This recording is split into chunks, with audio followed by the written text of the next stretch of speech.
خمسة أركان في الدين: صوم وصلاة وزكاة حج والشهادتين.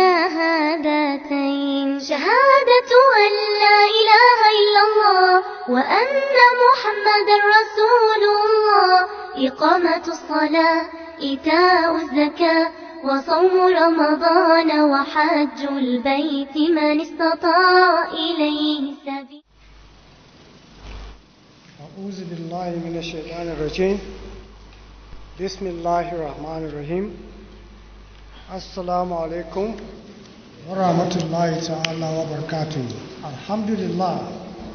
Let me first and foremost appreciate the Almighty Allah subhanahu wa ta'ala for granting us the opportunity and the privilege to witness yet another Ramadan lecture jointly organized by the NTA, the FRCN, and the Voice of Nigeria.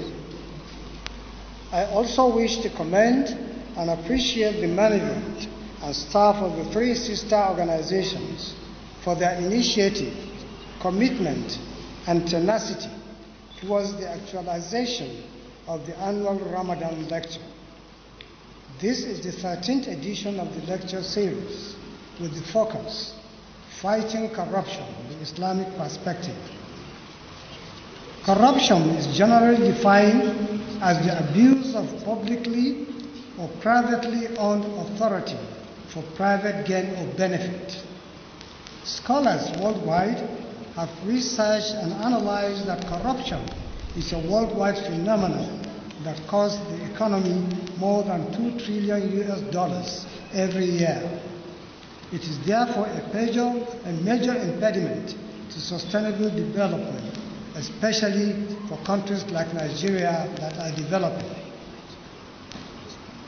I am just to deliver an opening remark. I'm not here to deliver a lecture. The guest lecturer, Sheikh Bashir Ali Umar, is eminently more qualified to do justice to the topic, and I have no doubt in my mind that he will do just that. Permit me, however, to state that Islamic approaches to corruption and the fight against it, the role of religion and Islamic values in the fight against corruption, the role of Muslim leaders in combating corruption, and above all, what the Holy Quran and the hadiths of the Holy Prophet Muhammad sallallahu alaihi wasallam say should be paramount in our discourse. At a lecture on a similar topic on the 26th of September 2016 at Egba Central Mosque in Abeokuta, Yusuf Ali, a senior advocate of Nigeria, identified the following causes of corruption. First, greed, poor youth empowerment, poverty and unemployment. As Muslims, we believe that Islam is the only perfect way of life. It enjoins the maintenance of a refined standard of character. It has a solution to every human problem. It is the only hope for overcoming the present and future challenges of our lives. This is because Islam commands righteousness and forbids wrongdoing and evil deeds. It is therefore my humble submission that abiding by the guidance contained in the Holy Quran and the teachings of the Holy Prophet is the only way against corruption by both individuals and the society at large. On our part, as media organizations, especially of the electronic time, with all the attendant advancement in the internet and satellite devices, mass education and mass communication appears to me to be a way that can facilitate knowledge aimed at generally enlightening society against the evils of corruption. As media organizations and practitioners, we must give adequate support to our anti-corruption agencies to enhance their effectiveness and strengthen their capacity to deliver on their mandates. Like I said, this is just an ordinary introductory remark. I'm confident that the guest lecturer, who is an expert in this field, will be a better guide on this subject. May I therefore, on a final note, use this opportunity to appreciate the kind gestures of support, financial assistance, and partnership of individuals, groups, and corporate organizations towards the convening and actualization of this 13th annual Ramadan lecture by the NTA, the FRCN, and the Voice of Nigeria. I welcome you all and wish every one of us a safe journey back home and better rewards for all our acts of ibadah. Thank you very much. Shukran.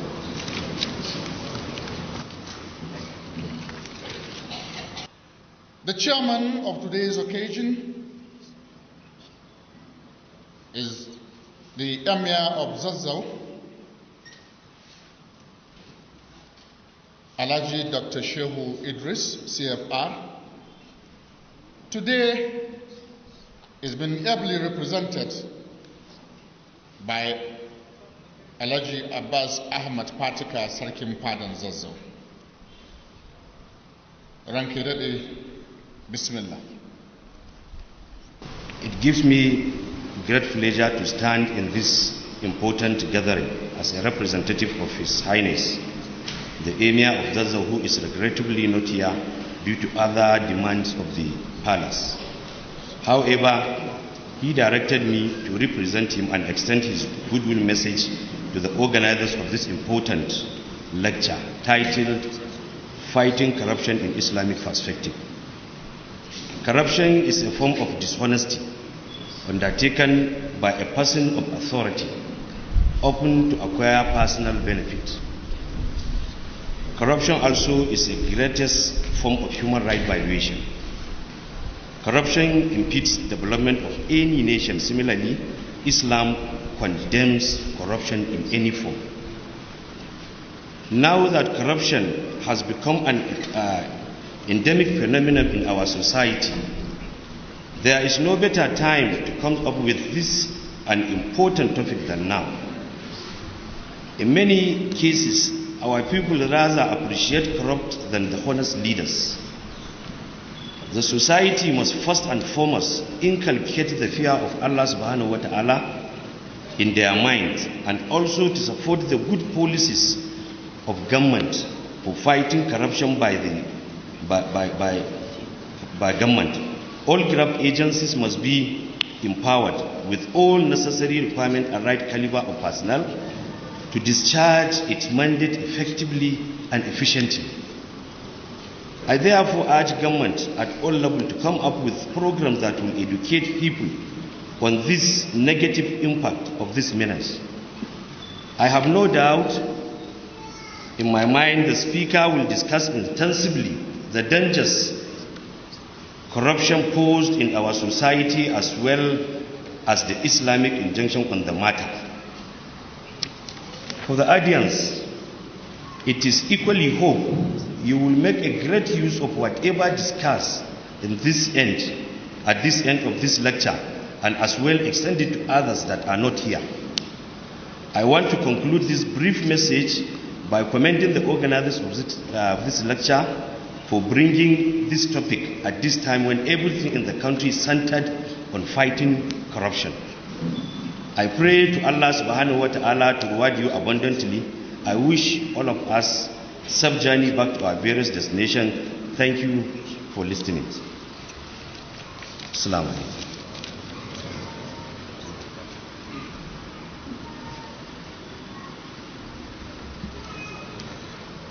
Next is the goodwill messages.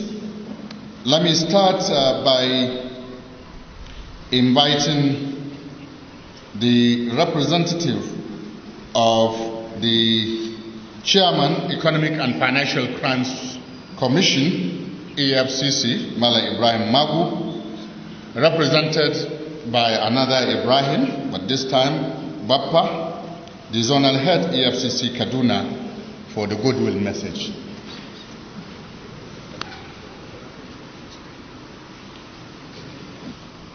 The EFCC, the Economic and Financial Crimes Commission, is one of the agencies set up to fight corruption and tackle challenges of corruption in Nigeria. The EFCC activities extend to all spheres of Nigerian life by collaborating with all sections of the society, which include faith-based communities. A critical stakeholder, and with their appreciable following, it is hoped the religious communities around the country will leverage the spiritual element in man to help in collective effort to curb the menace of corruption. In addition, on individual level, we are all aware that everyone is responsible for what he or she does in his or her life, and therefore we must all make sure that we live up to our responsibility, because eventually we will be called to account by Allah subhanahu wa ta'ala on the day of judgment. I therefore use this opportunity to admonish every one of us here to avoid all forms of corruption, and for us to make efforts to support the government in achieving one of its priorities, which is to fight corruption. The government, through its anti-corruption agencies, cannot fight corruption alone. As such, we all must take responsibility in the fight against the evil of corruption in our society. Next, briefly, is the Chairman, Board of Directors, Federal Radio Corporation of Nigeria, FRCN, Malan Aliyu Hayatu, for your goodwill message. We are here to hear a lecture on corruption. But corruption, we think of it generally in terms of naira and kobo, dollars, pounds, sterling, euro, stealing of all these, stashing them to serve our selfish interests. But there is an important facet about corruption which we shall all bear in mind. The acting chairman of EFCC, in the address just delivered, had made it clear that corruption is the standpoint of a mind which conflicts with the wider national or societal interest. Therefore, in our effort to fight corruption, what will be uppermost in our minds is to put in place, to put up suggestions which will bring Nigeria closer together, make it a better nation, a peaceful and prosperous nation. It is in this guise that I intend to take the privilege of my position to make remarks which generally would be very far away from what the guest speaker is going to say. I will appeal to us to make sure that in all our endeavors we do not provide justification for animosity to creep into the national society, because that is the worst form of corruption that any of us can indulge in. It is with this in mind that I wish to offer advice on two plays. Don't blame me for going too far out of the way. I'm doing it deliberately because it is an issue that is current and relevant. We stand in Nigeria today where people are making all sorts of allegations.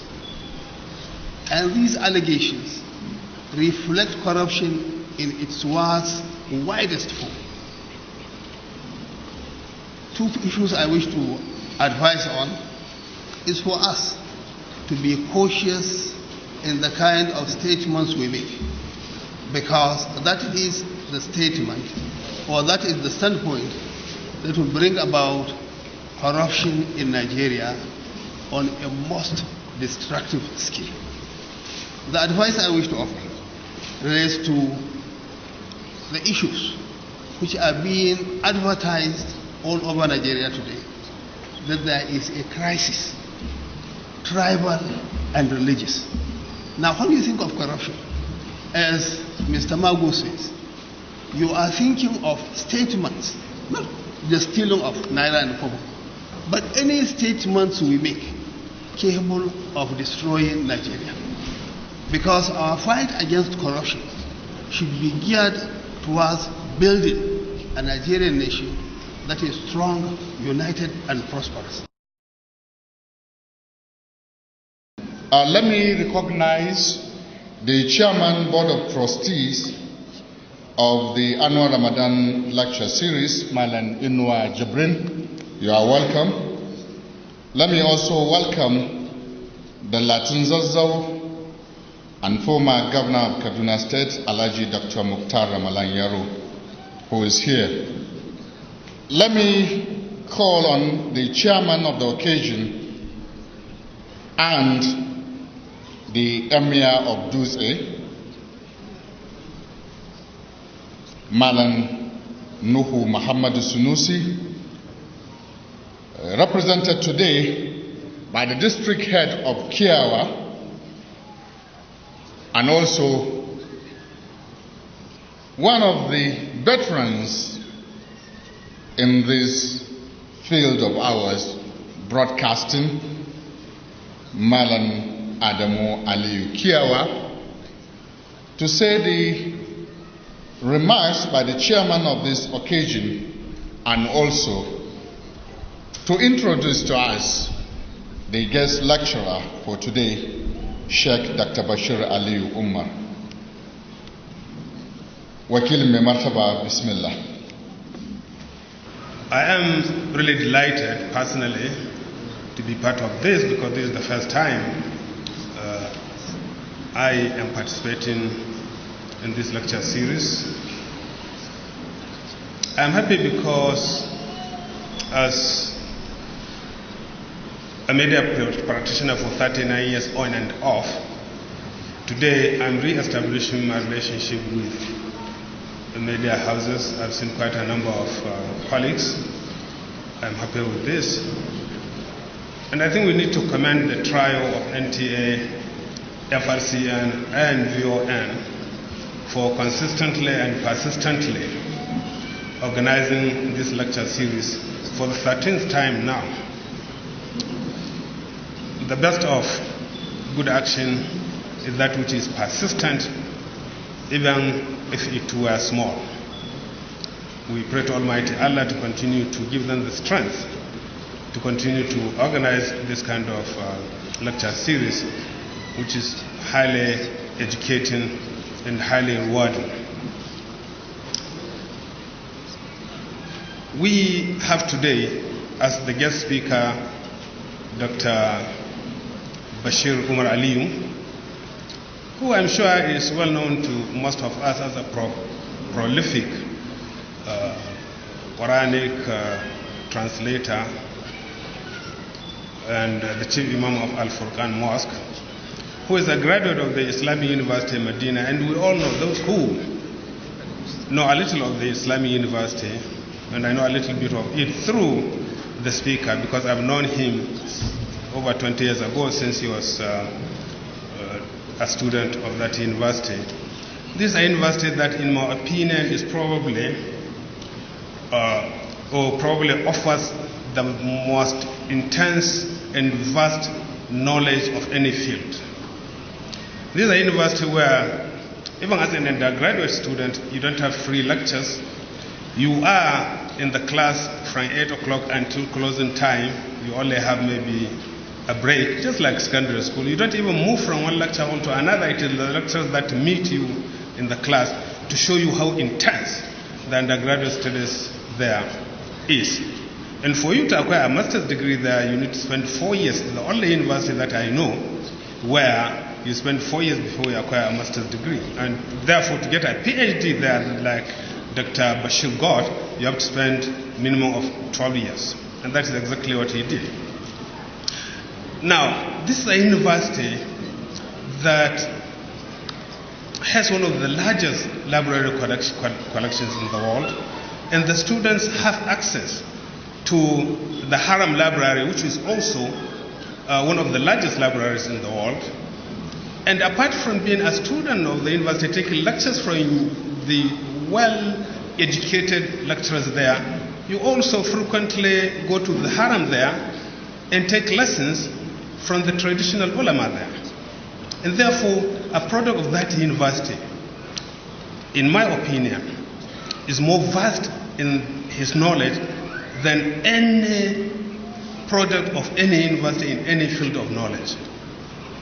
And added to the fact that Islamic education, Islamic knowledge in itself is probably is certainly the most vast, the most intense, the widest sphere of knowledge that you can find.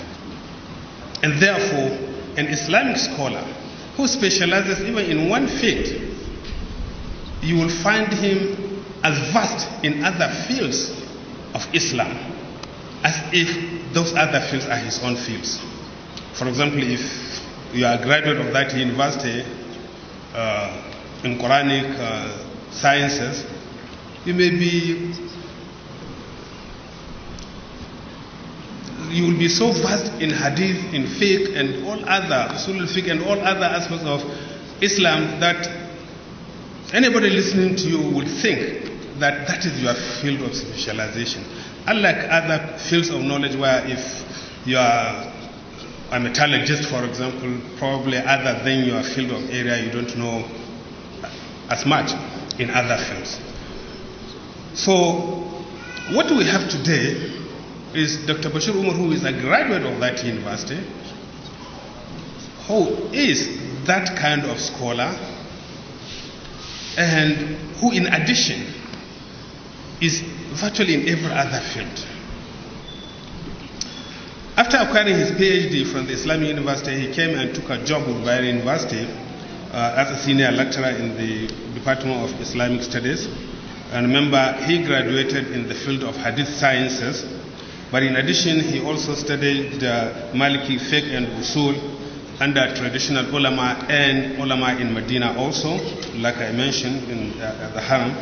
He's a senior lecturer now in the Islamic Studies and Sharia Department of Bayero University, and he has a permanent. He has been a permanent commissioner in the Kano State Sharia Commission, and he was a consultant on Islamic finance to the financial system strategy of the Central Bank of Nigeria, and served as the special advisor to the CBN governor on non-interest banking from 2010 to 2014.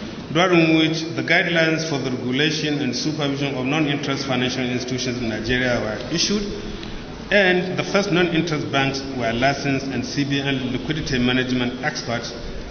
He currently sits on the Financial Regulation Advisory Council of Experts of National Insurance Commission. He represented the CBN in the Technical Committee of the Islamic Financial Services Board in Malaysia from 2010 to 2015. He was chairman of the Islamic Financial Services Board, that is the chairman of its working group that developed the IFSB Standard 14 on risk management for takaful undertakings, and has also served as the chairman of the working group for another IFSB Standard on takaful undertakings. He is a member of the Sharia Committee of the International Islamic Liquidity Management Corporation in Kuala Lumpur, Malaysia, as well as the Council of Scholars of the International Sharia Research Academy of the Bank of Negara in Malaysia. He has the Merit Subcommittee formed by the Emir of Kano, Muhammad Sanusi II, which produced the draft for the Muslim law of personal status for possible adoption by Kano State. He has authored several books, all of them published abroad. So today we have someone who is ably qualified to speak on the also aptly suited topic of fighting corruption in Nigeria from Islamic perspectives. And I would not like to take any more time, but only to stress that corruption, as we see it, we always see it at the national level, less at the state level, and probably don't very much care at the national level, but actually corruption starts from the home, from families, from our families. All these corrupt people are likely to have learned to be corrupt right from the society, from the family. I mean, once you are well groomed from the family, you are not likely to be influenced from outside. Unfortunately, today we live in a society where every parent wants his child to be excessively rich, not minded how they acquire the richness, to the extent that we even choose the profession that our kids should go for in school, and we ask them to go for professions, not those professions that will help them help the society, will enable them help the society, but professions that will make them make money. Thank you very much, Damasalin Duse, District Head of Kiawa, Malan Adamu Aliyu Kiawa, representing the chairman of Duse occasion, the Emir of Duse. You have heard the citation of the guest lecturer today, Sheikh Dr. Bashir Aliyu Umar of Bayero University, Kano, and Chief Imam of Al-Furqan Jumaat Mosque in Kano. And let me recognize the former Executive Director Engineering of NTA, who is here, and also the former Director of Administration of VON, the Director of Administration of Voice of Nigeria, who is also here. As we have heard, the topic for today is fighting corruption, the Islamic perspective. And it's going to be a presentation of both English and Hausa. And I believe, as we have heard from the chairman, the guest lecturer is the person who will do justice to this topic. All what we have been doing is just to touch the periphery of the topic of discussion today. And I believe after about 40 minutes, he will have 10 minutes to summarize what he said in Hausa. Thereafter, we have another 5 or 10 minutes for the discussion on the paper, who Dr. Yahya Mujahid is going to be the discussant of this paper. Mr. Chairman, distinguished guests, let me invite Sheikh Dr. Bashir Aliyu Umar of Bayero University, Kano, and the Chief Imam of Al-Furqan Mosque in Kano to deliver the lecture for today. Dr. Bismillah.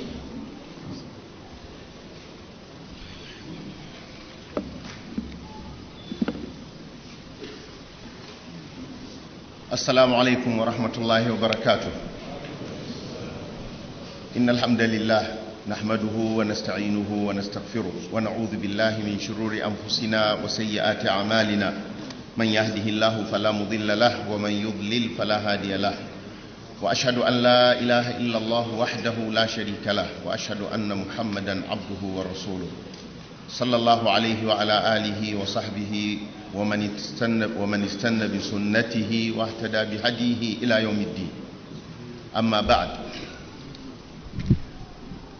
I'm very thankful to Allah Tabaraka wa Ta'ala for giving me the chance to attend this 13th annual Ramadan lecture organized by the NTA, the FRCN, the VON. Sorry, all protocols are duly observed, but Alhamdulillah, my salam covers us all, and may Allah give us the barakah of the salams.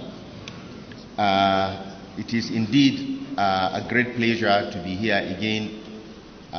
This is not my first time of attending this lecture. I was here, I think, 2 or 3 years ago with the Emir of Kano when he delivered the lecture, and earlier on I had also been a participant in this annual gathering.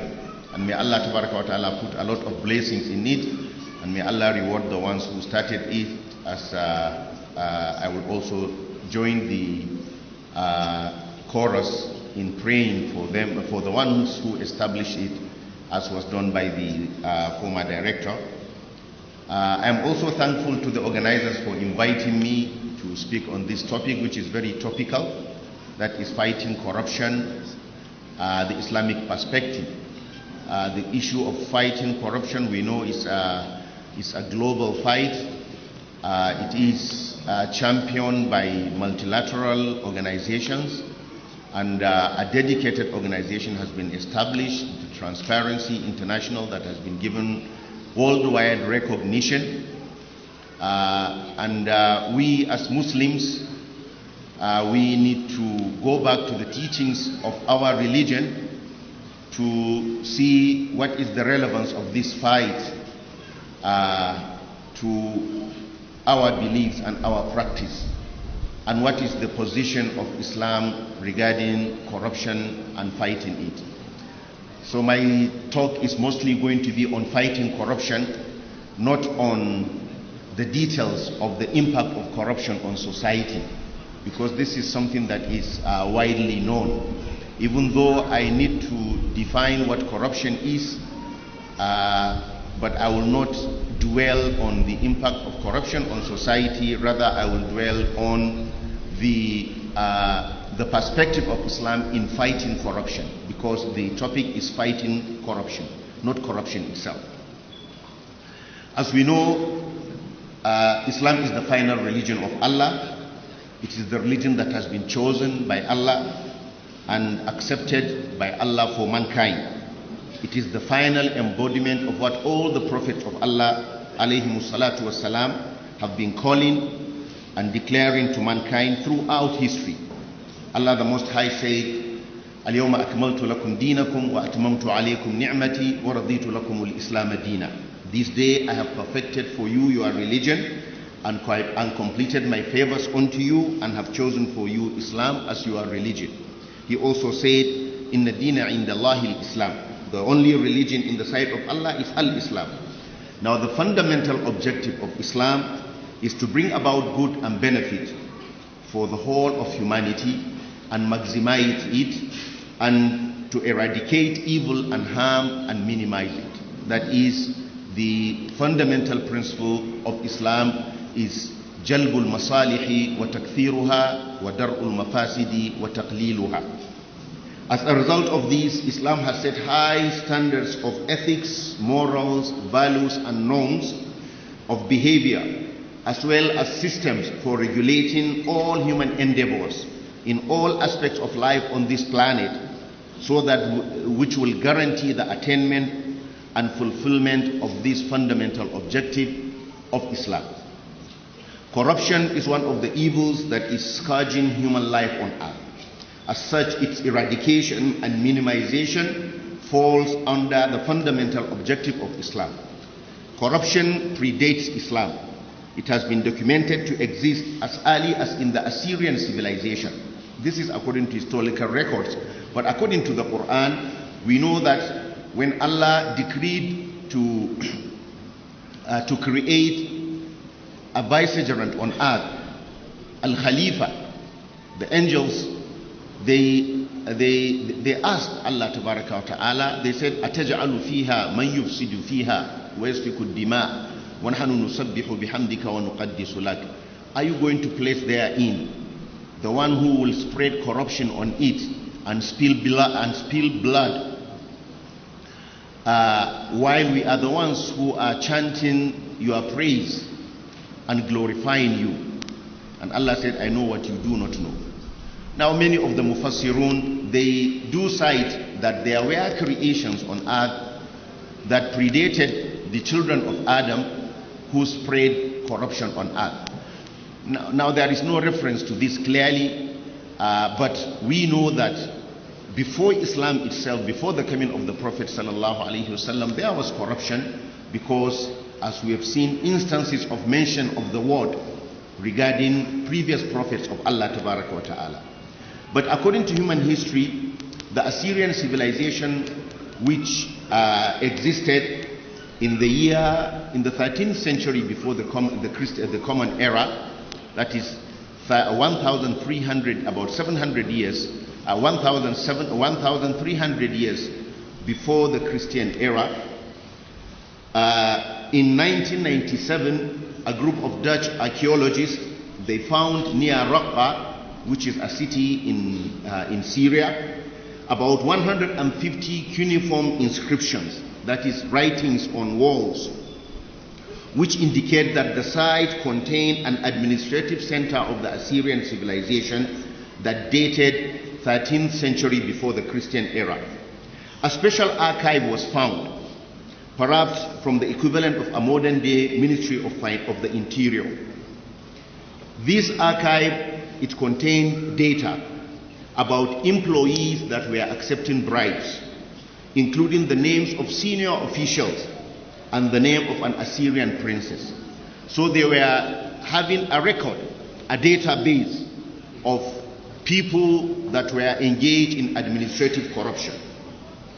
There is no wonder, therefore, that Islam has confronted this evil right from the early epoch of its history, which was during the time of the Prophet ﷺ himself.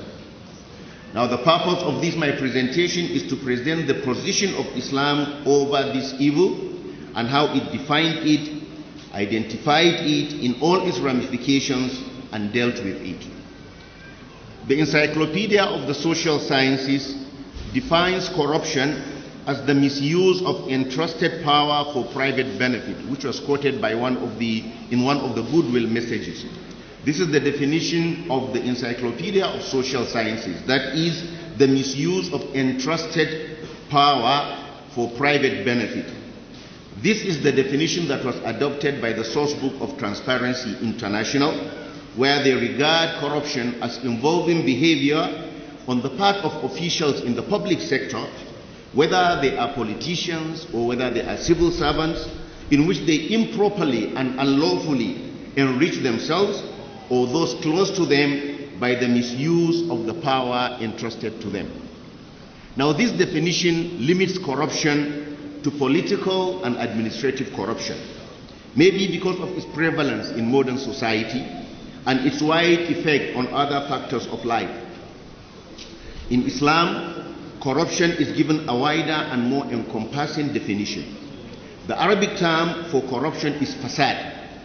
The meaning of fasad in the Arabic language is literally the same as corruption in English. To corrupt in the transitive sense is to change from good to bad in morals, manners, or actions. It is the same in Arabic, it is also the same in English.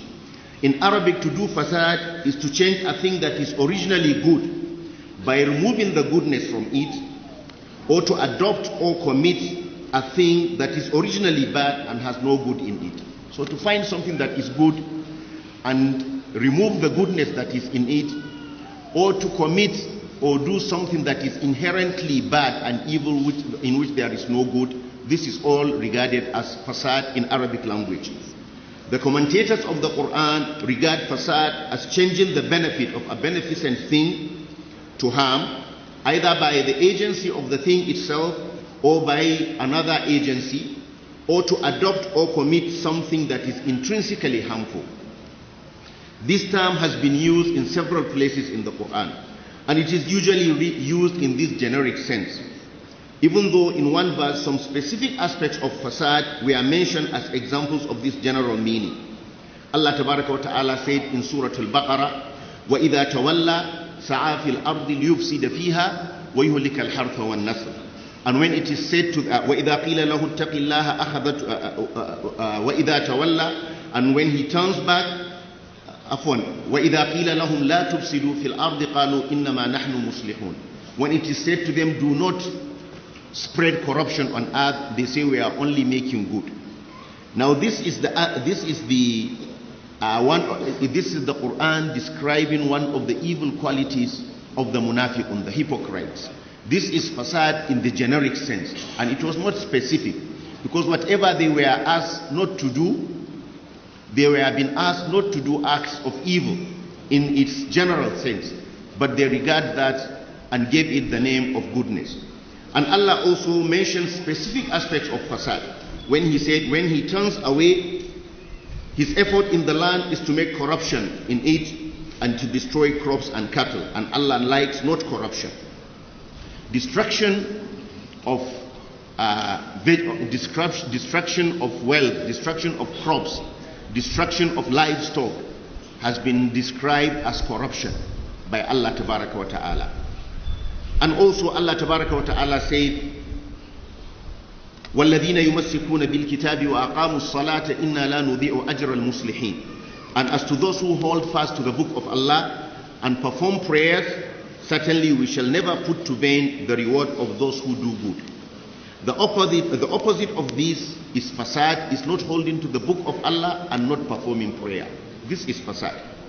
Now, based on this generic meaning, some of the specific examples mentioned by the commentators of the Quran cite some examples of corruption as follows: changing beneficent things to harmful things, like the selling of defective items, especially foodstuff, annihilating useful things, like the destruction of lives, property, plants and animals, corrupting systems, like tyranny and creation of social and political chaos and disorder, corrupting actions, like abandoning education or spreading evil ways, ideas and practices, and beautifying the rejection of Iman and hatred of pious, and imbibing the hatred of pious and sincere people among people. These are all examples of corruption mentioned by the commentators of the Quran. All these are forms of corruption, and they all fall under the generic definition. Now, based on these, you can identify categories and dimensions of corruption from the Islamic perspective. The first one is the political corruption. Political corruption denotes the illegal acquisition of power and using it for evil and illegitimate purposes. Sallallahu Alaihi Wasallam said regarding political power and public office and responsibility, "Innaha amana wa innaha yawm al-qiyamati khizyun wa nadama illa man akhadhaha bihaqqiha wa adda alladhi alayhi."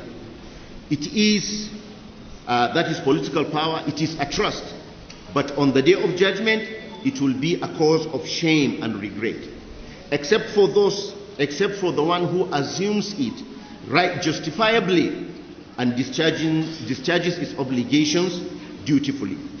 This is a hadith in Muslim. This prophetic hadith condemns the one who assumes public office or political power illegitimately and regards that as a form of political corruption. This includes electoral fraud, the violent overthrow of just regimes, and violent overthrow of just rulers, as in most cases of military coups and quasi-revolutions. It also includes bribing one's way to power or public office or acquiring it through nepotism.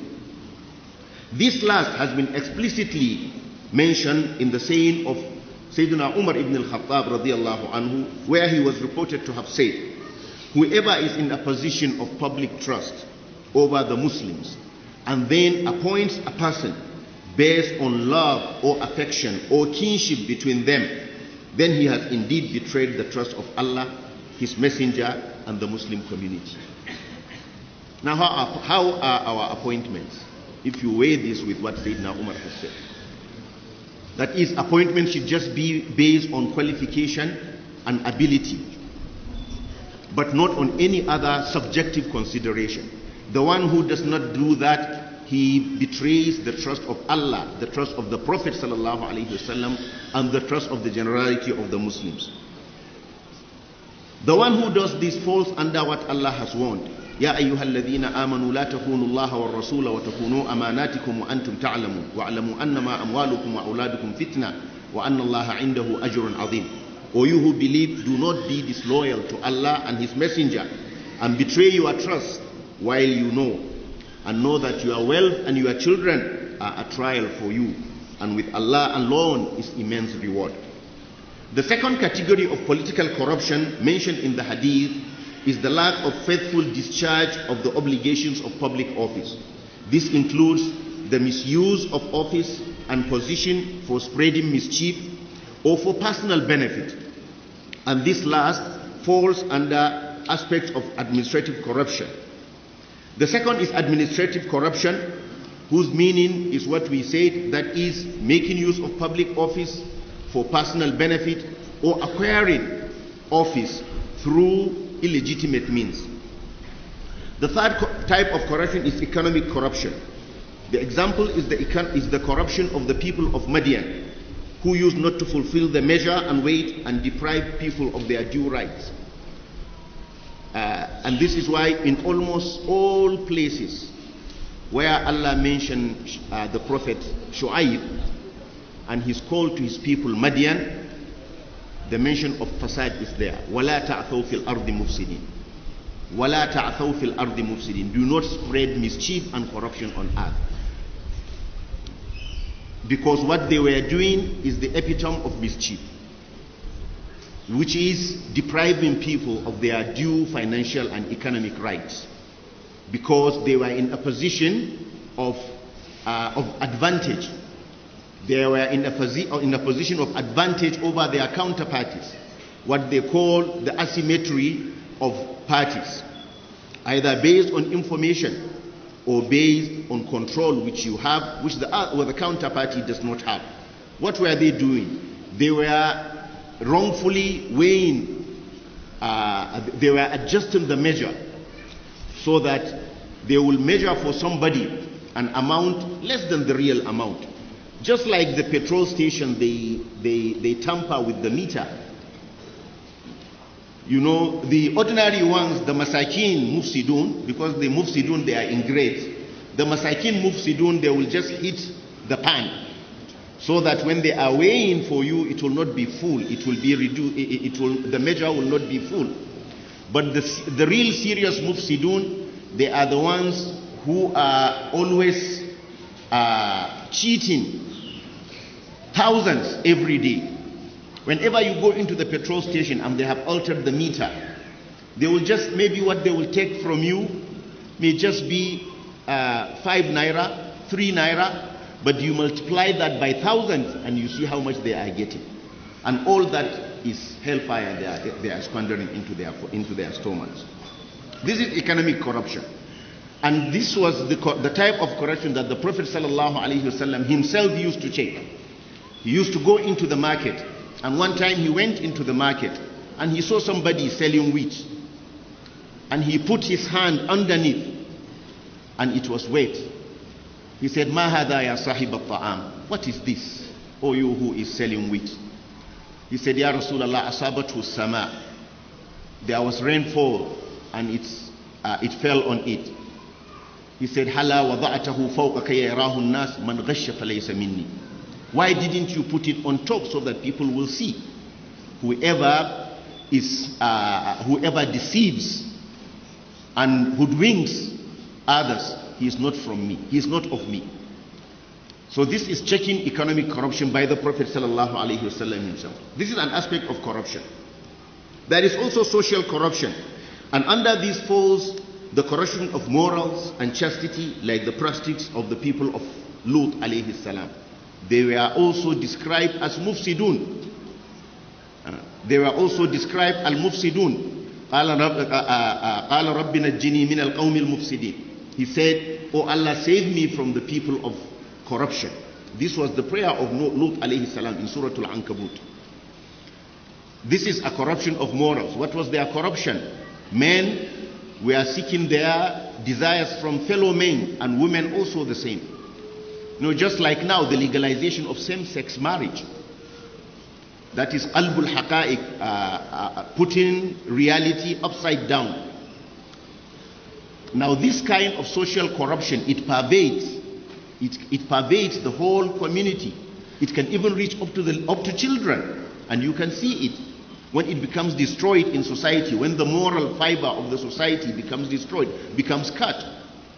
Just imagine a primary school where the headmaster is busy. He has to gather some money that he has to give to the inspector so that he will remain in his position. And then he creates a way of raising money. He said every student must make new ID cards every year. And the new ID cards, you are going to take, the one who will take, the photographer is going to be from the school. You won't bring a picture. Come and get snapped in the school. And they agree with the photographer. Per student is 200. So what does the principal say? He said everybody must bring 500 for the ID card. And he has agreed with the photographer 200, 300 is his own. And he tells the class teacher, go and tell your students, everybody must bring 500. And the class teacher will put 100 on his. He said, you see, the school says 600. When he goes to tell his mom 600, his mom will come and tell the husband, so this year they have said it's no longer, this year what they are saying is no longer 500, it's 1,000. She takes 1,000 from him, 400 is her own, she gives him 600 to go. And maybe if it becomes worse, the student, before telling his mother that we are supposed to pay 600, he will say it's 700. So that the 100 will be his own. He will take 600 to school. This is how it becomes pervasive. That is social corruption. Then there is also environmental corruption, which is the one mentioned in Surah Al-Baqarah, that is the destruction of the ecosystem, the destruction of the climate, polluting the climate, enhancing desertification, blocking the waterway of people, which will lead to flooding and death of life and destruction of property. This is all environmental corruption, which has all reference to it, has all come in Islam, and it has been fought tooth and nail. So what is the Islamic approach to combating corruption? The first and foremost is that to combat corruption, you have to fight, there has to be corruption fighters. That was why Allah Ta'ala sent messengers. He sent messengers to correct the evil and corrupt ways of people. So there has to be fighters. And the first and foremost is the personal integrity of the ones who are fighting corruption. This is the first and foremost thing.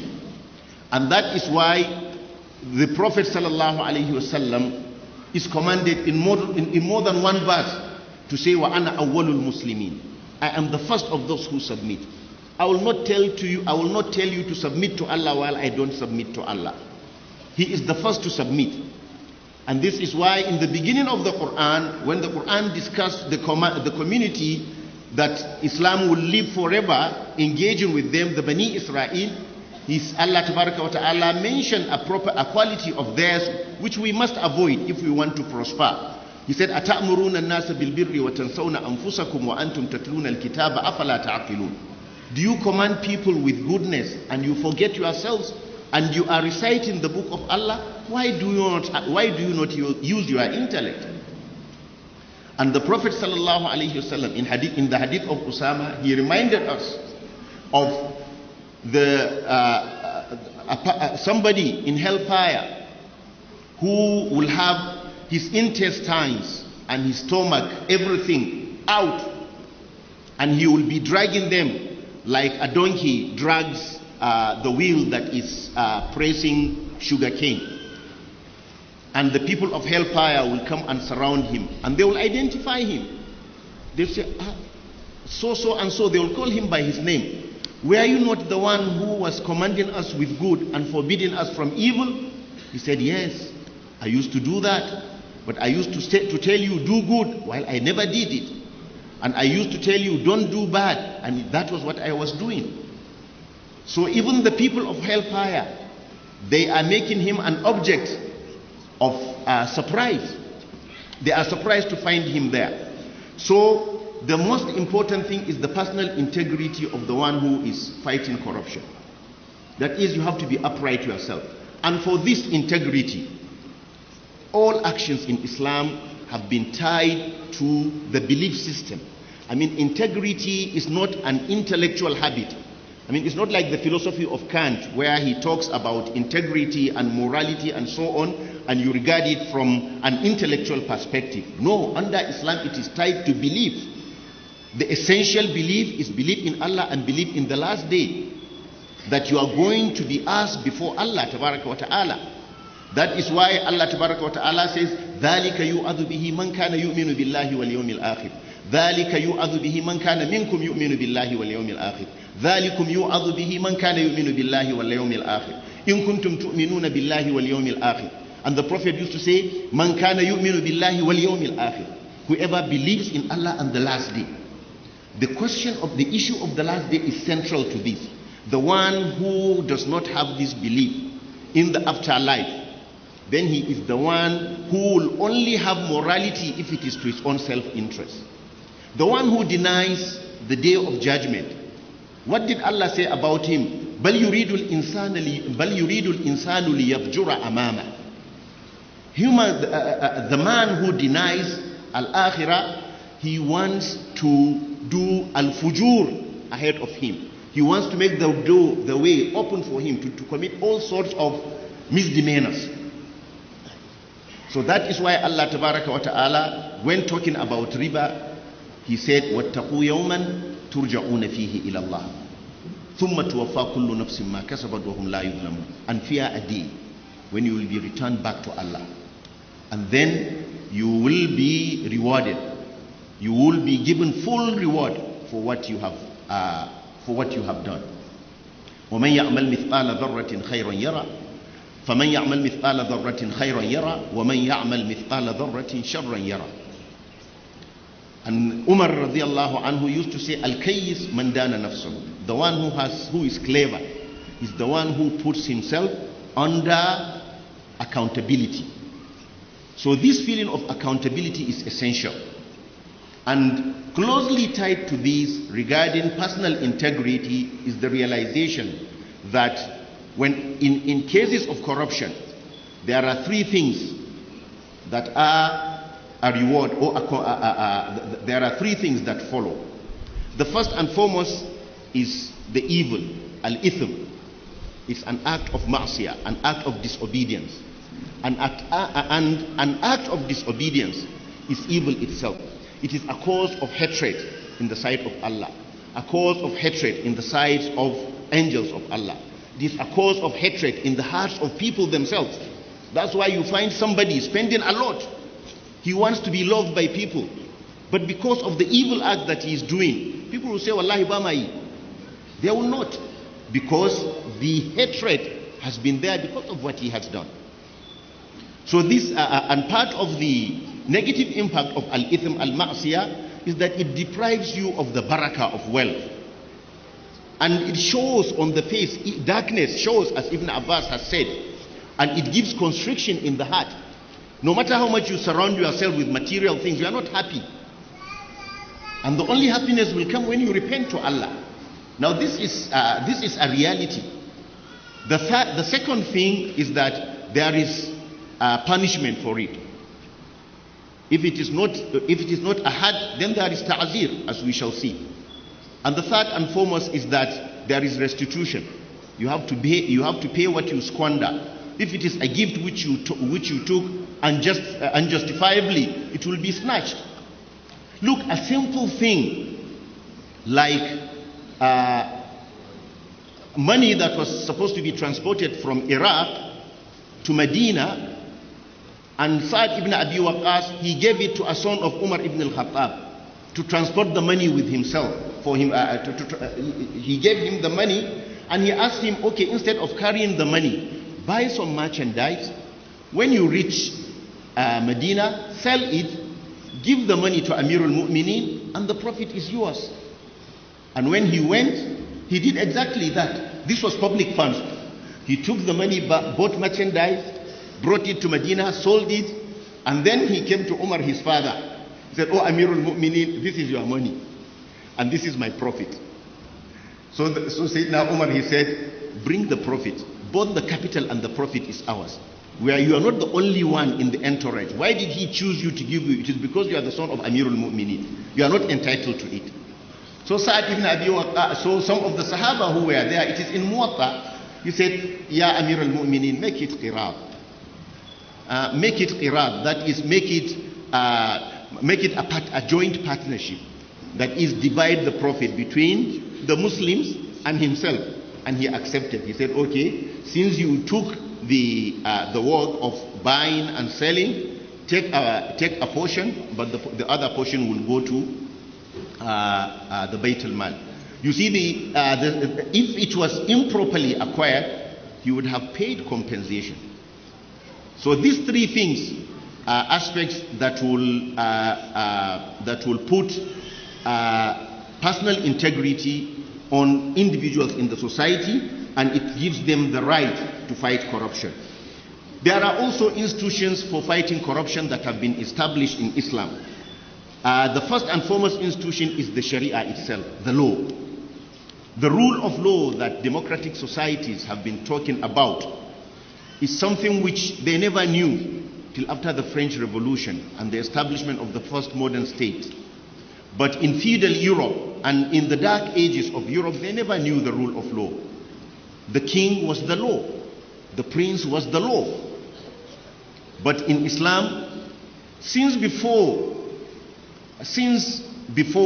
how many years? Over 1,000 years before they knew the concept of the rule of law, the rule of law has been there, firmly entrenched in Islam. Everybody was subject to the law. The ruler, the ruled, the noble, the peasants, men and women, they were all subjects of the law. And the ruler himself could be brought before the law. And you can take a case against the ruler himself. The ruler was not the law. He was subject to the law. Now this made it possible to check crimes through there are specific punishments that have been mentioned by the Sharia, capital punishment, and then any other crime, especially crimes against the society. Because if you look at the book of Ta'zir, the chapters on Ta'zir, most these punishments that are not specified, which are subject to the independent judgment of the Qadi, most of them, they are crimes against the society, to protect the society, to check excesses against the society. And treatment of all cases of corruption, they fall under this category. So this is a strong institution in the Sharia. That is, if there is no had, then there is ta'zir. You know, some people were saying during the Sharia debate that how can you cut the hand of a thief for stealing a cow, and yet you let a government official who stole the budget of a whole local government and you let him go scot-free? Where is the justice in this? This ordinary peasant in the local government, for stealing a cow, you cut his hand. And this one who steals with his biro, he stole the whole budget of the local government and he goes scot-free. But it's not the case, because ta'zir can exceed, especially in the madhab of Malik, ta'zir can exceed the limit of the prescribed punishment. Ta'zir can even be with death. You can do, the judge, if he sees the severity of the crime, and if he sees that it needs an action that will set an example and prevent others from doing it, he can go to the farthest of limit, which is the taking of life. This is the position of Malik. So you see, such a person, it depends on the judgment of the Qadi. He can say, no, I'm not taking your hands off, I'm taking your life. Not just the hand, but the whole life, depending on the severity of the crime. So the second institution is the institution of the ulama and the imams. The ulama, they give legitimacy to the public institutions, the ruler and the public servants. They give legitimacy to them. That is why they are among the Ahlul Halli wal Aqd. They have to do the bay'ah for the ruler to be recognized as the ruler. They also give fatwa. They also teach, and they give the sermons. And among the thing that the efficacy of this institution was seen in their ability to check the excesses of rulers. like Sultanul Ulama is Ibn Abdus Salam. When the Mamalik Sultan of Egypt, he entered into a disfavorable covenant with the crusading armies of the Franks of Europe by seceding some islands that were part of the Islamic homeland to them, and he did that for his own personal interest. Izzuddin bin Abdus Salam, he said, you will either cancel that treaty and return back those islands, or I will stop praying for you on the pulpit.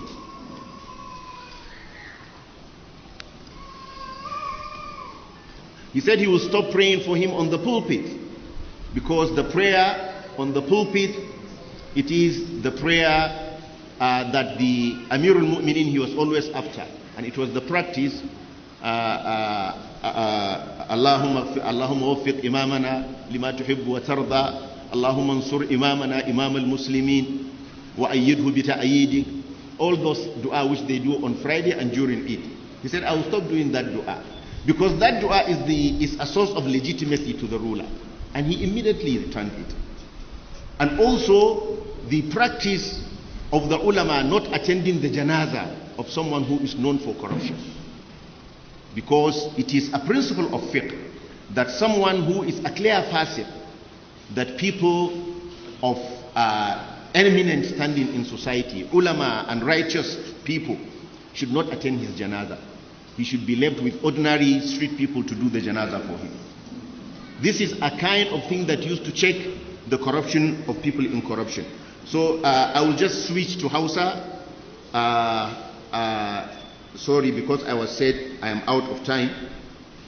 But just before switching to Hausa, let me briefly mention the remaining institutions, even if it is briefly. The institution of Hizbah, which is checking the good that is not done publicly. Clearly, people publicly they neglect a good action, so the Hizbah, they check it, or they make bad action publicly, so the Hizbah checks it. Then there is the Wali al-Madali, the institution of Wali, which is still in most of the emirates of northern Nigeria. The institution of the Wali, it is the institution whereby the ruler himself, is taken to court. That is, it's the court of the ruler and the nobles and the top government officials. It's a kind of an ombudsman in the society. Wali al-Madhalim. Al-Mawardi talked extensively about it, and he mentioned about 10 functions of that office. It is through that even the property that is wrongfully confiscated by rulers, it is snatched away from them and returned to its rightful owners. Or if the ruler, he wrongly destroys the property of an innocent citizen, the Wali al-Madhalim, he will force him to pay and rebuild. This institution was there even in the books of the jihad scholars.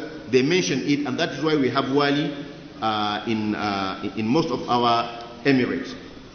There is also the institution of open challenge of wrong practices and wrong policies, like the woman did to Sayyidina Umar radiallahu anha, and also holding public officers accountable. Holding public officers accountable, that is asking them to declare their wealth at the point of assumption of office, and then to declare their wealth and assets at the point of being relieved of their post.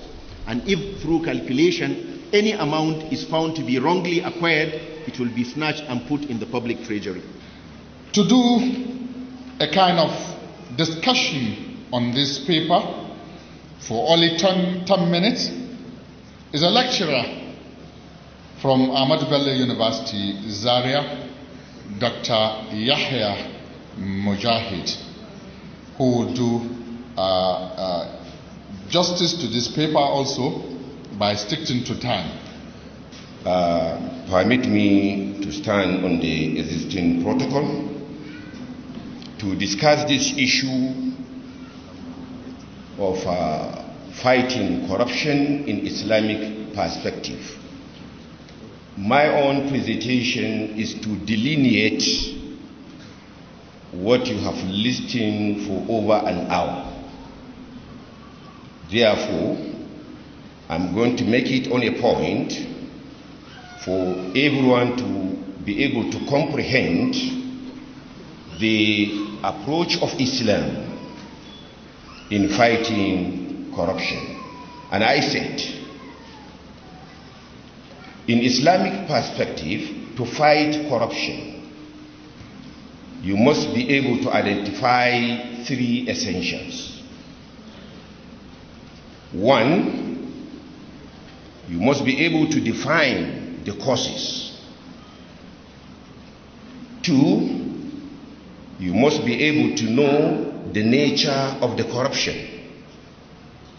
And three, you should be able to define the qualities of those to fight the corruption. In the submission of the paper, as understood by myself, to make it easy for comprehension, I said the causes can only be divided, majorly be divided into two. One of these causes has to do with the instigation of shaitan. And when you look at it carefully, all the discussion he submitted are within that point. Allah subhanahu wa ta'ala said, "Ash-shaytanu ya'idukum al-faqra wa ya'murukum bil-fahsha." He threatens you with poverty and he commands you to immorals. So once this is quite understood, we'll be able to fight this corruption properly. The other aspect of the causes, which I said they are majorly be divided into two, are what we call the instinct. The instinct. These are the natural instinct how man is created. The religion, Allah created man with them, but he doesn't want you to remain with them. That is why you are a Muslim. Stinginess, impatient, and greediness. These are the most dangerous aspects that instigate man to corruption. And Allah makes the solution in the Quran by saying, "Inna al-insana khuliqa halu'a, idha massahu ash-sharru jazu'a, wa idha massahu al-khayru manu'a." These are instincts in man that leads man to corruption, unless and until man is able to fight those aspects, and then it is only then he is able to stand not being a corrupt person. And when we look at the nature of corruption, the entire nature of corruption we have is pollution of faith and character. And when you go by the causes, plus the causes, you understand. The entire faith has been affected. You see people are appearing to be Muslims, are bearing names of Islam, but in reality they are not. Because the faith has been corrupted, has been polluted. This aspect, I said, is the nature of the corruption that is prevailing in our society today. I will come to understand this very well. Another aspect of the nature is to collect the entire aspect is under the crime. And this crime has to do either crime on life or crime on wealth. How people are being eliminated, unjust. How people can take away the entire treasury and then claim the ownership of it. These two aspects as nature, I said, is the prevailing situation in our society. Then the qualities of those to fight the corruption. Three issues must be there. Whether a leader per se a head of state, a governor, chairman, local government, whatever status he is holding, whether the judge, as mentioned by the presenter, they must be able to possess the three qualities. Number one, they must be able to possess sound faith. The faith should not be a corrupt faith, because one who does not possess a good faith cannot fight another aspect of corruption. And I have said the corruption is pollution of mind, of faith. A polluted person, one who believes in soothsayer, sorcery, witchcraft, cannot be able to fight corruption. That cannot be able to fight corruption, I said it. Because he has not possessed the quality that could lead him to fight the other corruption. A simple arithmetic, 0 plus 0 equals to 0. 0 times 0 is equal to 0. When you take the second, the second quality should be trustworthy. And the third quality should have the ability and strength, and as well as he can reason. He can reason in fighting the corruption. When you go back to the fourth quality, as I mentioned here, possession of the sound faith, then I said that also should be divided into two. The first aspect, as I mentioned, should be free from shirk, and should have sound, should have a consciousness of Allah at all time. This is a person that can fight corruption. Consciousness and ability lead him to understand the actual position of every person under him. Today, we are in the midst of corruption. Corruption has become part of us, as mentioned by the presenter. Everywhere you see corruption. I don't say you see corruption in religion, corruption at homes, corruption everywhere.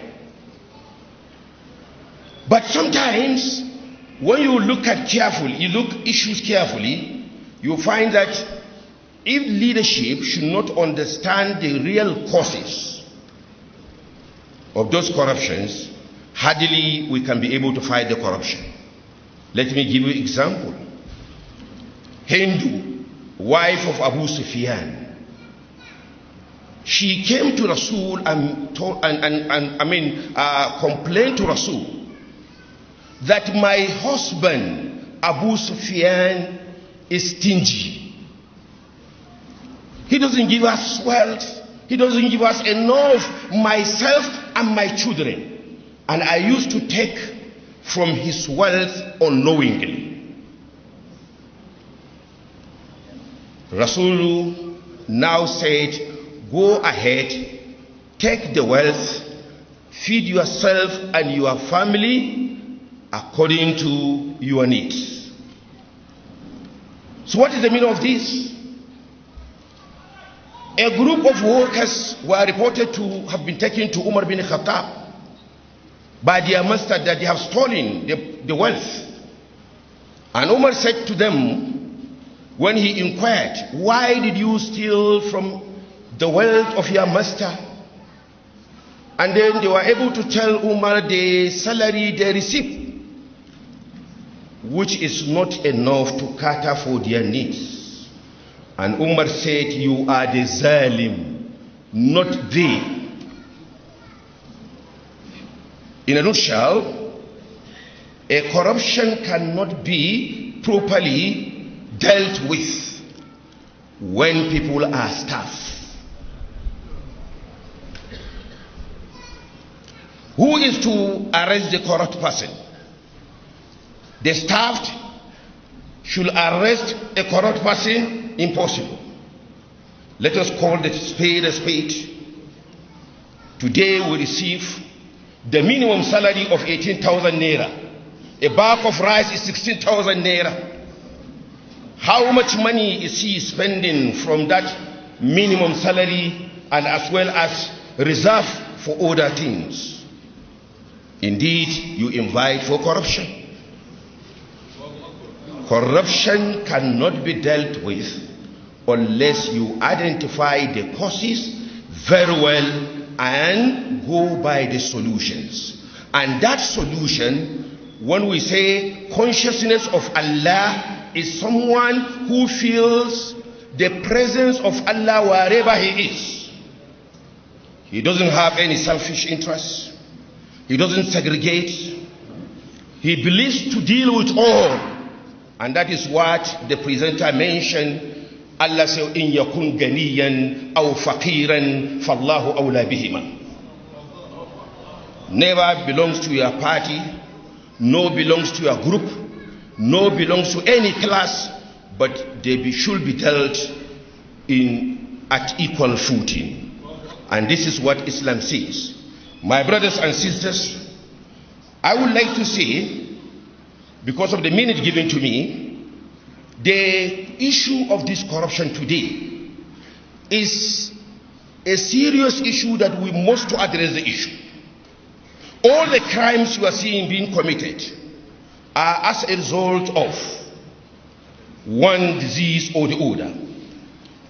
If you cannot be able to find the disease and provide a good curing, definitely it will continue itching the human being.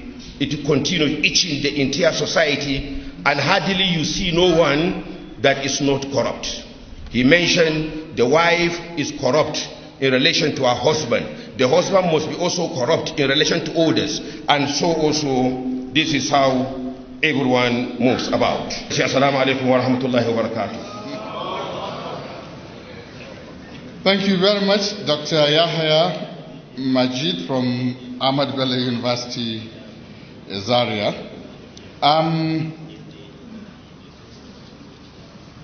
Please, apart from requesting by email for the paper presented earlier on, you can also download all the previous series of annual Ramadan lecture by simply go to YouTube and just type NTA FRCN VON annual Ramadan lecture.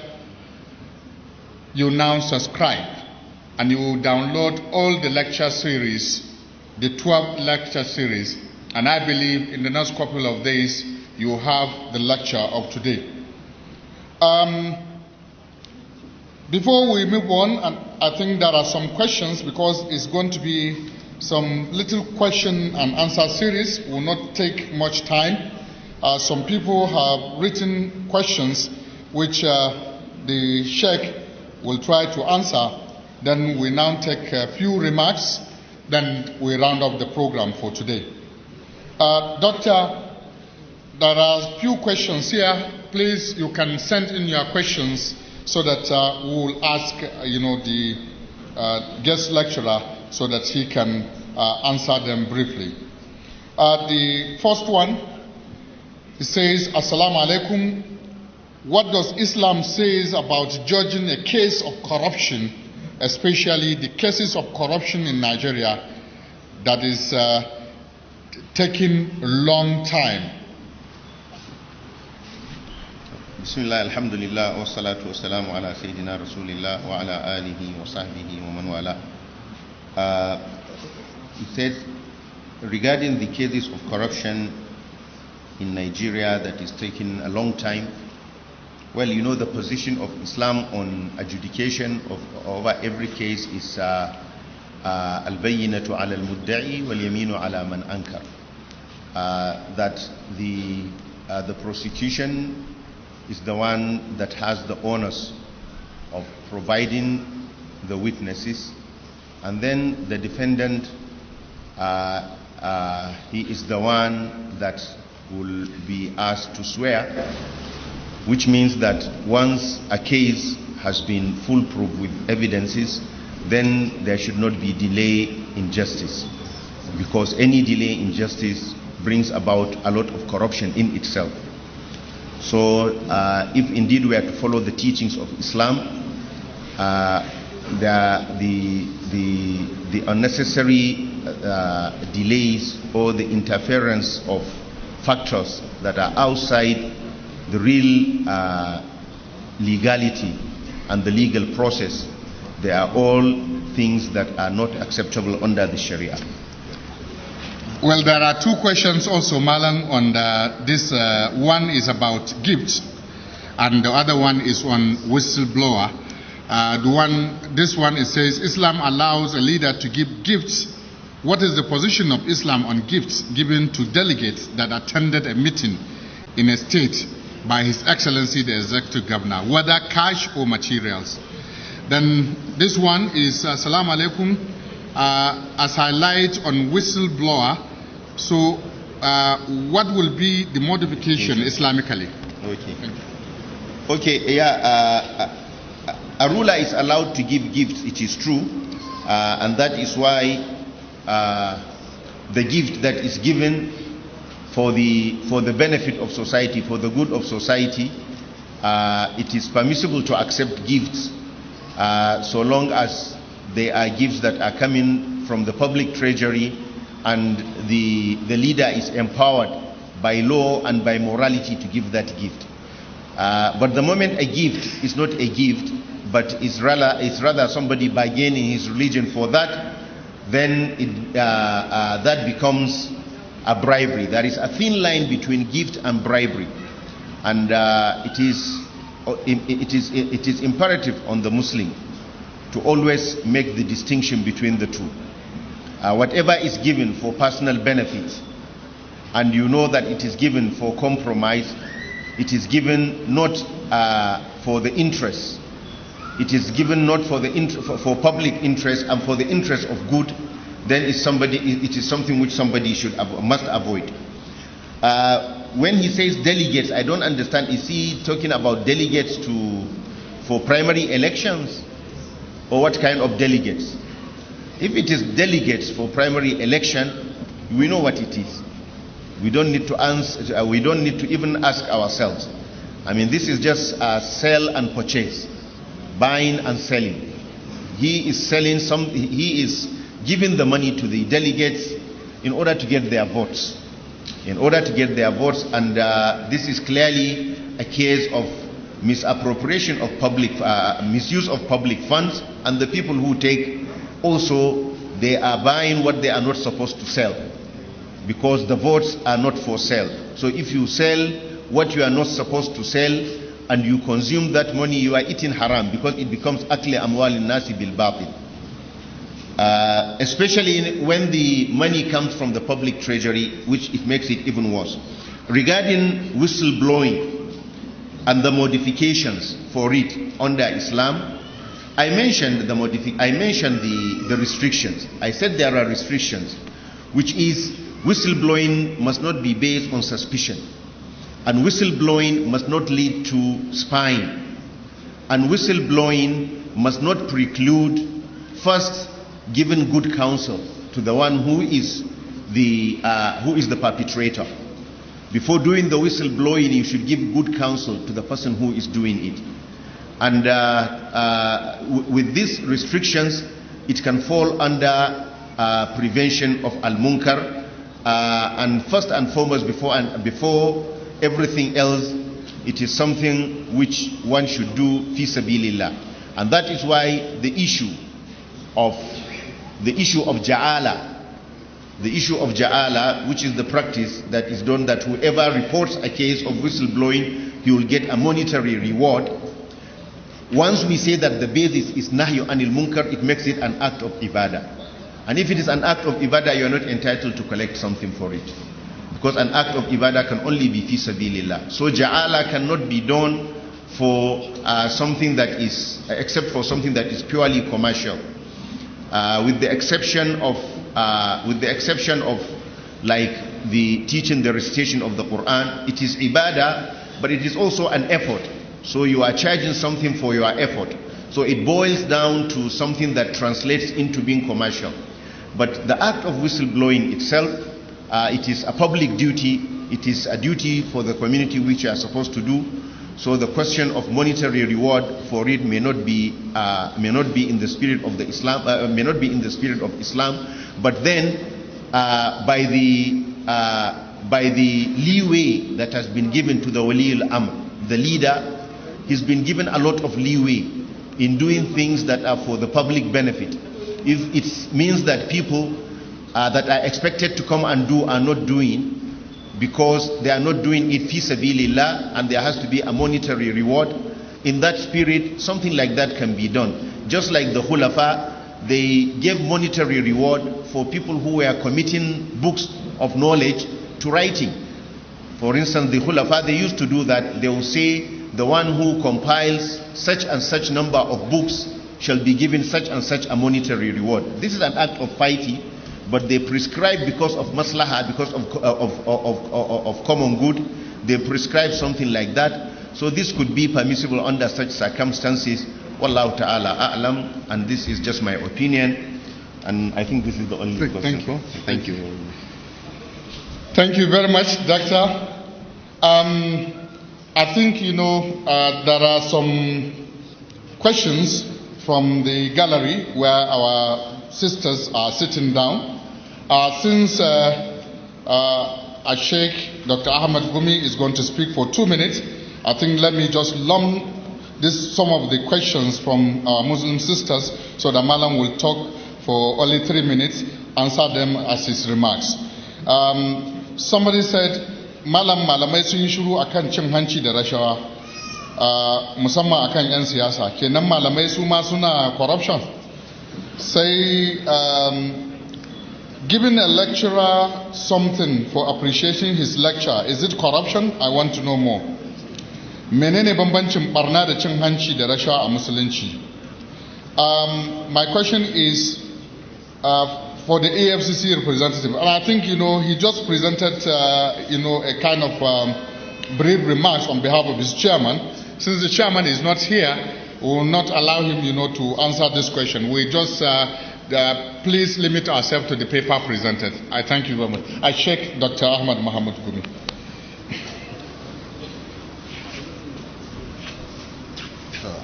أعوذ بالله من الشيطان الرجيم. First, praise to Allah, glory to Him, who has brought us together in this very important gathering where we listen to a very important lecture.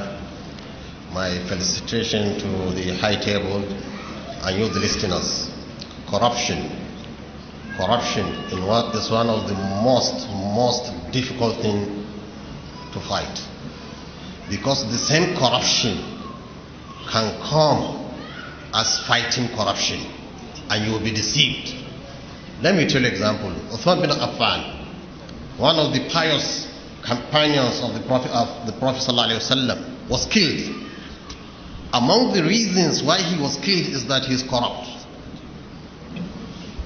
Sadona of Sokoto here in Kaduna, a man who everybody can testify, when he died he has only 10 pounds in his account. Among the reasons Major Nzegu narrated for his death was that he was corrupt. Sheikh Shagari in the Second Republic, he doesn't have a plot or a house in Abuja or Kaduna or nowhere except a house in Sokoto, but he was removed. Among the reasons, he was corrupt. Corruption can turn around and claim to you is fighting corruption when in the real sense it's not fighting corruption. That is corruption. This is what we have to take care. But at the same time, we have to hail the effort of the present government in fighting corruption. How can we hail it? By telling it the truth so that it corrects its way. Unsur akhaka zaliman aw mazluman. Help your brother. How can we help this government? One, corruption is going to die out naturally as more people become educated. Americans are no more less corrupt than us. It's only that the system will not allow you to corrupt, to steal. So build up the system, corruption will die away. The problem with people is the spiritual corruption, not the material corruption, the spiritual corruption. The Prophet ﷺ said, by the end of time, money will be so abundant, everybody will have money, nobody will be complaining of money. So the question of material corruption is going to die. But what is coming to increase is spiritual corruption. There will be promiscuity, there will be all kinds of sins all around, nobody's talking about. And if you look at the war on corruption, is targeted at only material corruption. No, let's divert it to spiritual corruption. Let's put effort in spiritual corruption. That's where the efforts of ulama came. So the question, what are the ulamas doing? Ulamas are fighting corruption even before the war on corruption started, because they are trying to correct the spiritual corruption. And may Allah help the ulamas in fighting it. Then secondly, what is important, my advice to the government, corruption is so important in our life that it should never be a political slogan. You should never get power because of corruption. Because if you use it as a political placard, you are going to woefully fail. Why? Your opponent is looking at you. أَتَعْمُرُونَ النَّاسَ بِالْبِرِّ وَتَنْسَوْنَ أَنفُسَكُمْ وَأَنْتُمْ تَتْلُونَ الْكِتَابَ. Because whatever you accuse your opponents of, you have the same disease. So you cannot get their cooperation. So let's put the war on corruption at the background by building institutions. We don't want, when somebody declares he wants to be a president of Nigeria, you FCC people will start now asking that he's corrupt. No, don't do that. Don't use it as a political weapon. Bring the opposition, bring them. Bring everybody together, the Muslims and the Christians, the poor and the rich. Please, let's salvage this nation. We can only salvage it by being truthful to ourselves and minimizing this corruption. With this sense of brotherhood, we can overcome corruption. You need the cooperation of everybody, and silently and subtly, inshallah, we will overcome it. Thank you very much.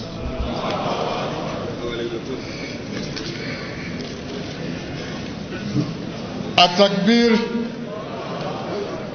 well, you can see the various methods of fighting corruption according to Sheikh Dr. Ahmed Mahmoud Gumi. We would like to move on and have remarks for 2 minutes by the representative of the Director General of Voice of Nigeria, Mr. Osita Okechukwu, being represented by the Deputy Director of Programs, Voice of Nigeria, Malan Usman Tongo. Then thereafter, we have the vote of thanks by the Director General FRCN, Dr. Mansour Liman, the representative of Director General, Voice of Nigeria. Please, you have 2 minutes, please, for this remark.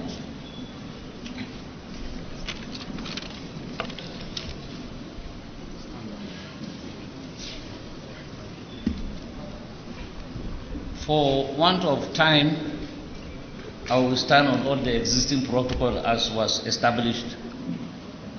On behalf of the Director General of Voice of Nigeria, Mr. Osita Okechukwu, he brought best greetings and tradition of Islam by saying, Assalamu alaikum wa rahmatullahi ta'ala wa barakatuhu.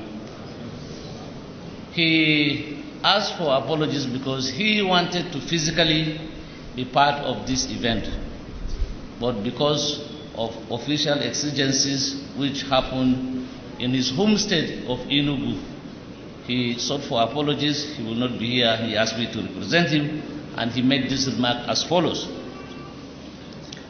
After saying Assalamu alaikum wa rahmatullahi ta'ala wa barakatuhu, he wants to welcome everybody to this annual Ramadan lecture jointly organized by Voice of Nigeria, NTA, and Federal Radio Corporation of Nigeria. This is done in realization of the various mandates of this organization of not only informing, educating and entertaining the public, but also to set agenda for public discourse. And we can see the kind of response this topic has generated. The choice of this year's topic, Fighting Corruption, the Islamic Perspective, is apt and timely, as the government of President Muhammad Buhari has not only made it one of the cardinal programs of his change mantra, but is surely winning the war against corruption. There is no gainsaying that corruption is the bane of Nigeria's development and progress, but the lack of political will to fight it and free resources for development and progress is more worrisome. Therefore, we thank the President for summoning the political will and uncommon courage to fight this cankerworm. In addition, for Mr. President and his government to successfully prosecute and conclusively win the war against corruption, it needs, as a matter of fact, the buy-in of all Nigerians, and this is what has been highlighted by the various speakers, back to back by the two doctors and the erudite Islamic scholars. All of us, as Nigerians, we should buy in the anti-corruption fight for it to succeed, because the government and the president cannot do it alone. Also, he thanked the organizers of this lecture for the choice of this topic, as he urged Muslim faithfuls to go back to the Quran, which has been attested by the speaker, to bring to bear all Islamic verses that explicitly condemns corruption. He also urged those present and have listened attentively to this lecture to internalize it, go back, share this information with their loved ones, friends, neighbors, colleagues, so that at the end, together, we will support Mr. President and fight this cankerworm of corruption in Nigeria. While commending the organizers of this lecture for their doggedness in continuing this series, which is the 13th in the series, he also wished to urge the organizers to become more innovative and creative. And he means creative and innovative for sources for funding for this lecture, because organizing this lecture is very capital intensive. And for them to rely on the parent organization, which is NTA and Voice of Nigeria and Federal Radio Corporation of Nigeria, to fund this lecture will not be sustainable, because these organizations get their funding from government, which is dwindling and is erratic. So therefore, he advised that they look for other sources of funding to sustain this lecture. As the event continued to become bigger and better, and we had a very robust and successful devolution, he wished to ask for God's mercies for all of us as we travel to our various destinations. Wassalamu alaikum wa rahmatullahi ta'ala wa barakatuh. Indeed, as highlighted by the Director General, Voice of Nigeria, organizing Ramadan lecture series of this nature by this trio of media organization is indeed capital intensive, and that is why that we need to have a kind of support to these organizations to continue to discharge this responsibility diligently. Let me use this period to mention that whatever you see in form of booklets or transcription of lectures or printing a booklet of lectures and a DVD is being produced and distributed to people free of charge, apart from the airtime by NTA, and we know how it is. An airtime, it costs an hour, not less than 6 million an hour. So for more than 2 hours we have been standing here. So also FRCN, apart from that airtime, they also give donations. For NTA is 1 million naira, for FRCN 500,000 naira. The chairman, Ipman, he's here, Alhaji Bala Usman, Hamshat, he gave 100,000. Former Governor of Kaduna State, Ahmed Makarfi, 50,000 naira. Former Chief Justice of Nigeria, Mahmoud, 50,000 naira. And a pledge by Voice of Nigeria of 1 million naira. Our place is open so that, you know, by next year, we'll be able to have funds. We will not wait for these organizations so that we have this lecture series continue. We thank the initiator of this lecture series. She is right there, Mujahid. Okay, Vaughan has given 500,000 naira, sorry, not a pledge. We want to thank Mujahida Hajia Mariam Viewell for initiating this lecture series, which is the 13th this year. Let me ask and also welcome to the podium the Director General Federal Radio Corporations of Nigeria, FRCN, Dr. Mansour Liman, to give us a vote of thanks. Doctor.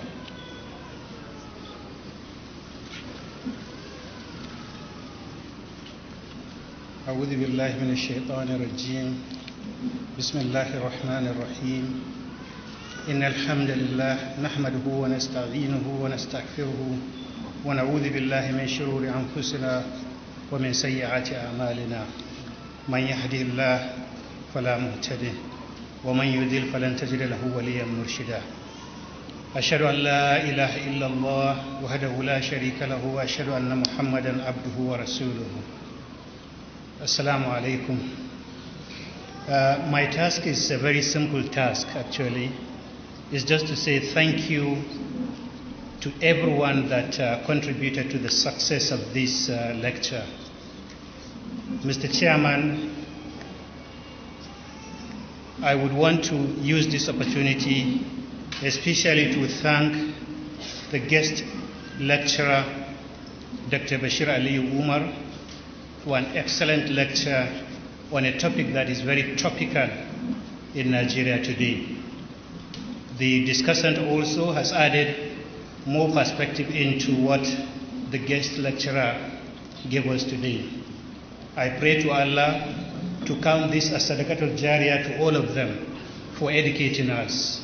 Thank you very much. We pray to Allah to reward you immensely for that and reward you with Jannatul Firdaus.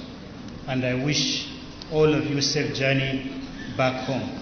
I'm not going to take a lot of time thanking individuals, because I know here we have ulamas, including the guest lecturer, that have got a regular tafsir that is going on during the Ramadan period.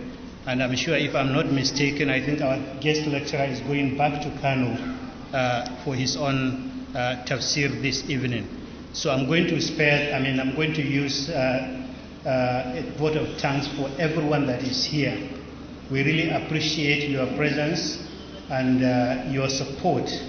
I want to especially thank the governor of Katsina State for sending a representative here, and then the former executive governor of Kaduna State for being here in person.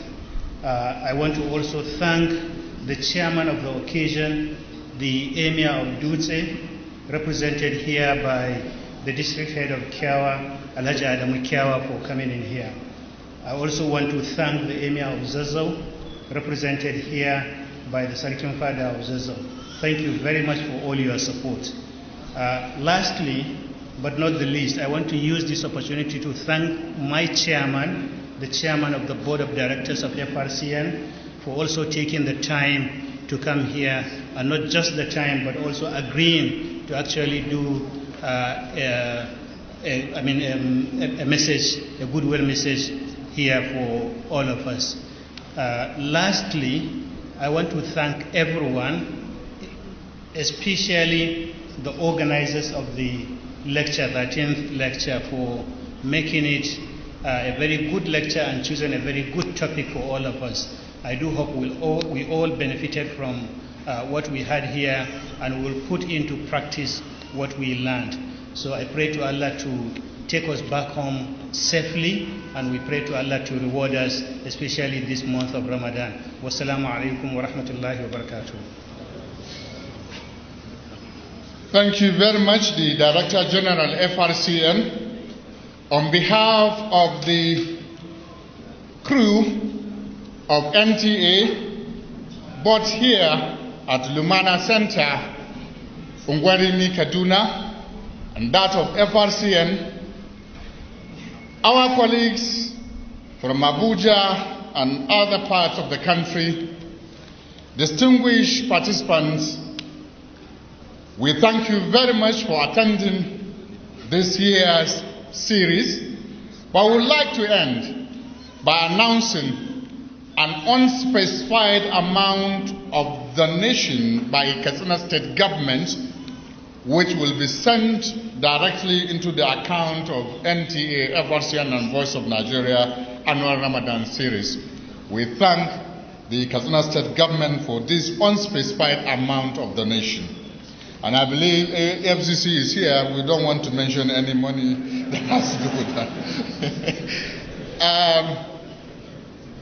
On behalf of the organizing committee, chaired by Malam Musa Auna, and all the members of the organizing committee,